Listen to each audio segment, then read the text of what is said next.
For sure. And, say you're one of those people that, you've been doing this for a while, you're ready to jump in. I think this is a great segue for us to talk about fish finders. Yep.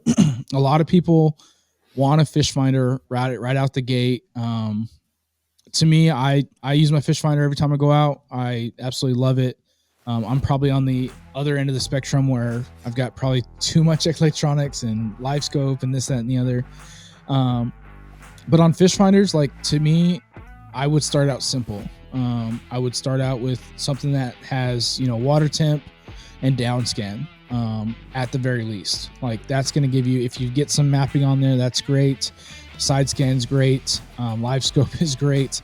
But those are kind of things where, we start out, we get people in here like, hey, I want this fish finder. I want LiveScope. I want this. I want that.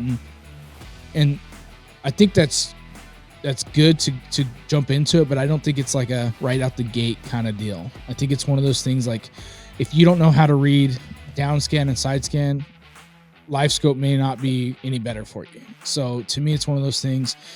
Striker, Garmin Striker, we sell all Garmin products. Unfortunately, we don't have Humminbird Lowrance.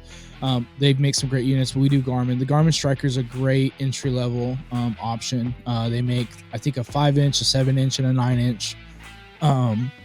That 7 CV, which is going to be just the down scan. That one's on sale for $399 right now, so it's not horribly expensive. That would be a really good starting spot as far as fish finders. The first thing that I ask when someone says, hey, I want a fish finder, maybe not I ask, but like things you're going to need. You're going to need a power source, whether that means an additional battery or something like that.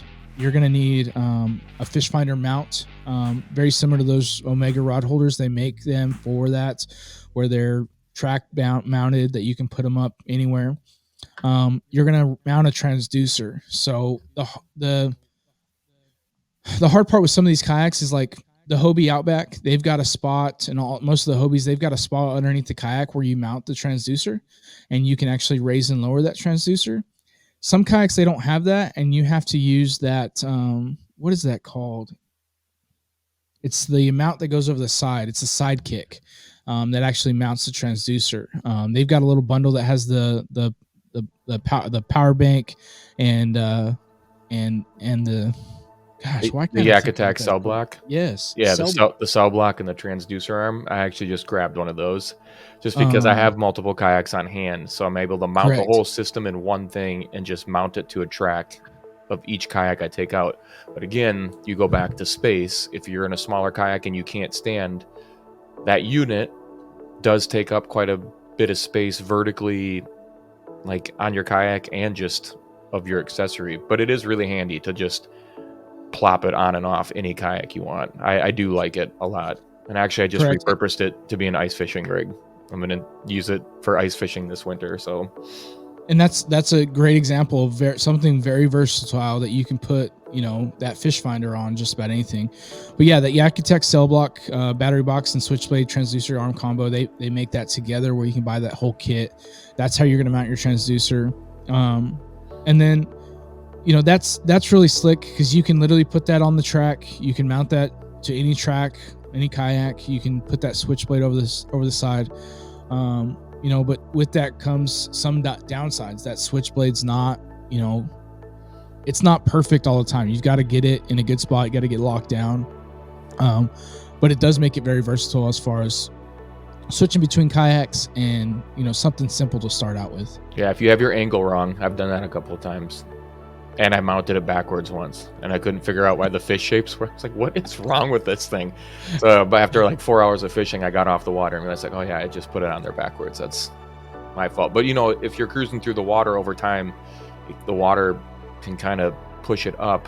But then if you think about the way your transducer is projecting, you're not really reading anything correctly or even near you. So it does need kind of constant tweaking when you stop. You might need to just readjust it down. So yeah, it's not really a drawback, but it's just something that might frustrate you if you're not paying attention. For sure. So those are things you want to think about when you're getting into Fish Finder. If you figure, I'm gonna say like middle of the pack for a battery, you're looking at $100. You know, that switchblade combo, you're looking at another $100. The mount, you're looking at $40-50. Yep. So just think about that stuff too. Whenever you are looking at fish finders, like how am I going to mount this? How am I going to do that? Who knows? Maybe you get a fish finder for Christmas and you're like, well, what do I do now? So that's just kind of food for thought for that stuff. You know, and the other thing too is like Garmin makes that Garmin Striker Cast, and basically that connects to your phone. It's almost like a bobber, and you could actually just, you know, tie some braid or whatever to the kayak and put that in the water, and that would give you a super simple fish finder. But maybe you're on the other end of the spectrum where you've got the simple one.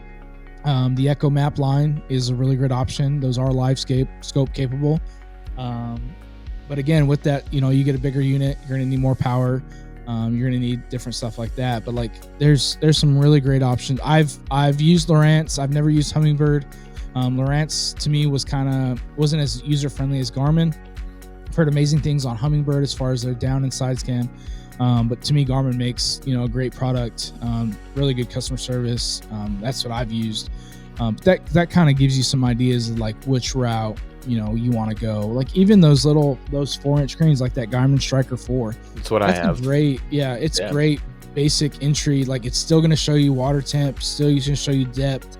It's going to give you some of them have mapping features. Like to me, that's a great unit.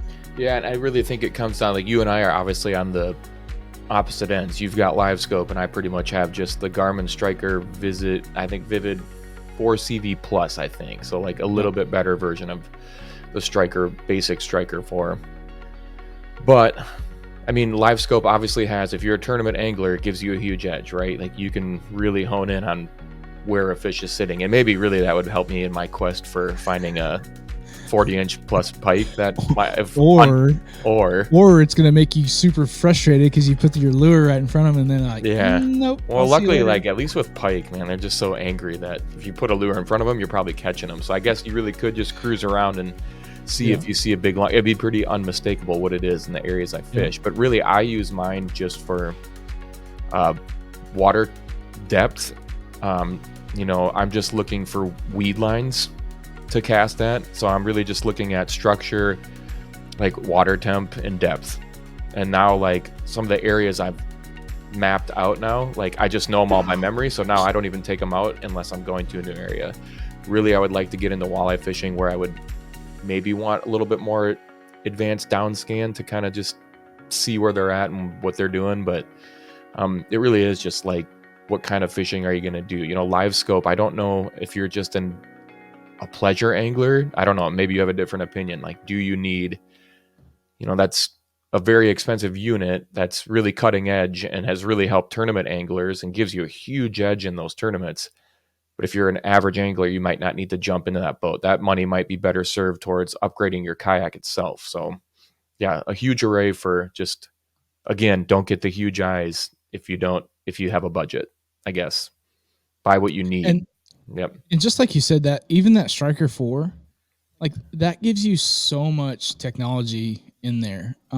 If your unit does have mapping, like you said, you are able to, you know, mark those grass lines, those rock piles. To me, that's huge because you can go back to those spots and fish those spots.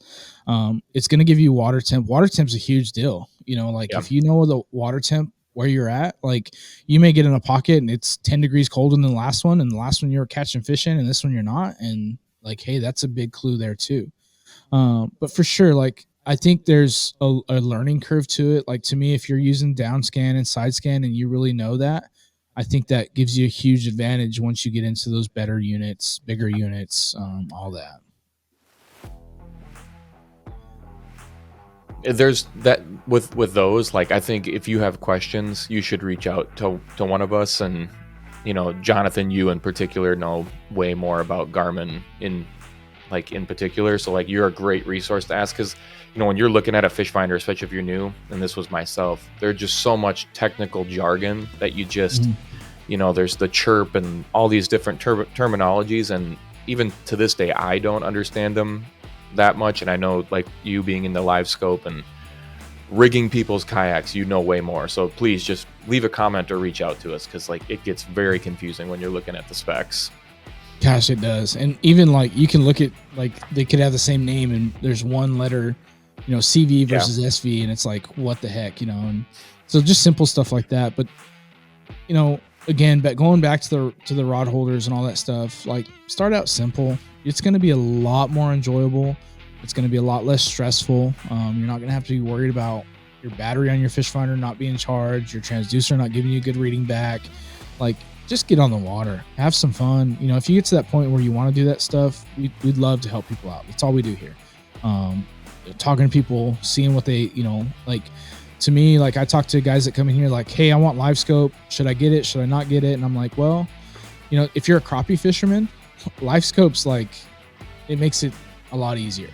It makes it so much easier because you're like, a lot of times you can get in those schools of crappie and you can just sit there and you can fish for them. You're able to, present a great presentation to them. If you're fishing for, bass and a fish that's moving quite a bit, it might be a little bit tougher out of a kayak. I know when I LiveScope out of my kayak, it's like I'm constantly pedaling, I'm constantly steering, I'm constantly making a cast, I'm trying to present my lure, I'm trying to turn the direction of my LiveScope. There's a lot of moving parts going on there that, at first I was super frustrated. It just took time to get on the water and figure that stuff out.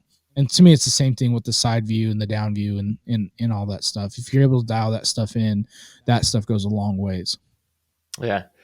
Well, I look forward to using my buddy's LiveScope here next month. We're doing an ice fishing trip in northern Minnesota, and we're going to try and catch lake trout, like in particular. So I don't know, like he's got LiveScope and then he's got it rigged for like for ice fishing. So yeah, I'll be very interested to see if that can help land a giant elusive fish. We'll see. I would think it'd be pretty useful, but we'll find out. It'll be LiveScope versus Striker 4 for the biggest lake trout. So stay tuned. Man. I'll update everybody how that goes. That it is. I mean, it is pretty cool getting LiveScope, but if you don't get it dialed in and the settings right, it can be super frustrating. But I see, like, if you guys are ice fishing, you're not moving, you're not, on the water. Like, if a fish is coming in that area, like, you're gonna know it pretty quick, and you're gonna know if they're interested or not, or if you guys need to make adjustments. So that's the upside to that LiveScope. But definitely, that'll be. I can't wait to hear that as well. See what you think. And I'll see if I can get some video footage for it for our next podcast after that, and we'll revisit this topic briefly and kind of do a comparison of the two. Who knows? Maybe my caveman technology can outfish them. We'll see. How are you catching all these fish? I don't know. My striker says they're right there, and I get them. I just pre-fish and pre-hook them. I don't know. We'll see what I can do.